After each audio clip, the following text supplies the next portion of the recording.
مەکتەبی کاروباری وەرزشی کۆمەڵی دادگەری کوردستان بە هاوبەشی ئەنجومەنی بانگەواز و پەروەردەی کۆمەڵ تیر و پشکیان بۆ سەرکەوتوانی تاقیکردنەوە لە کتێبی گەڕان بە شوێن وەڵامەکاندا ئەنجامدا کە تیایدا لە هەر چوار پارێزگاکەی کوردستان و بە کەرکووکیشەوە وەرزشوانان تێیدا بەشدار بوون.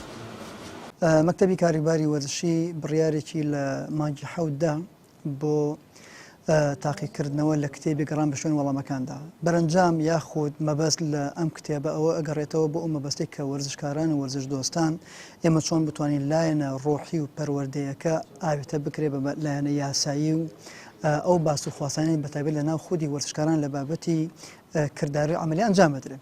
ئەو بابەتش ئەوها فکرەکە کە دروست بوو ئەم کتێبە بە بابەتی ئاینی و ئەخلاقی لەگەڵ یاسا وەرزشەکان هەموو تیا کۆ بکرێتەوە.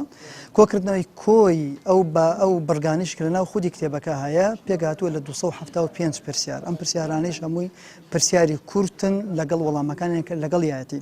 هەر بۆ زانیاری بەڕێستان ئەم کتێبە ئەوەندەی ئێمە کە دیقەتمەندا بێ بۆ یەکەم جارە هەم لە عێراق و هەم لەم کوردستانە کتێبێک لەم جۆرە ئامادە بکرێ هەم بابەتی ئیمانی و ئەخلاقی تیابێ هەم بابەتی یاسا وەرزشەکانی تیابێ.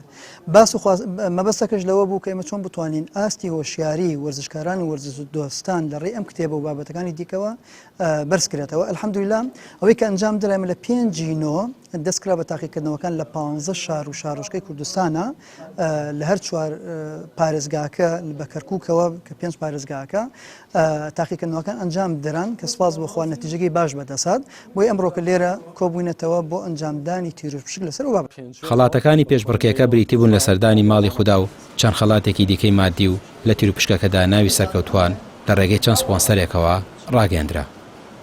دیارە ئەمڕۆ تیرۆپشکەکان ئێمە بەم شێوازە ئەنجام درا. سەرەتا دوو گەشتی عومرە لە نمرە سەدەکان بە تیرۆپشک دوو گەشتی عومرەیان بۆ دەرچوو. دواتر نمرە سەدەکان و 96 و 98 تا سەدەکان سێ گەشتی تری عومرە لەگەڵ $100 تیرۆپشتیان بۆ ئەنجام درا. دواتریش دیاریەکانی تر لە 1970 بۆنەوە چوار چەند خەڵاتێکی تایبەت ئامادەکرا بوو. جێگای خۆیەتی زۆر سپاسی سپۆنسەرەکانمان بکەین و خەڵاتەکان سوپاس بەخوا بە سەرکەوتووی بەسەر بەشداربووان و دەرچوانی تیرۆپشەکان ئادا بەشکرا. ئاماژ لە تاقیکردنەوەکە پێکەوە گرێدانی دین و کایی وەرزشی هەروەها دروستکردنی بەهابوو بۆ وەرزش و پێشانکردنی وەرزشکاران بە ئاکار و ڕەوشی بەرز و ڕنگدانەوەی لە نێو کۆمەڵگە.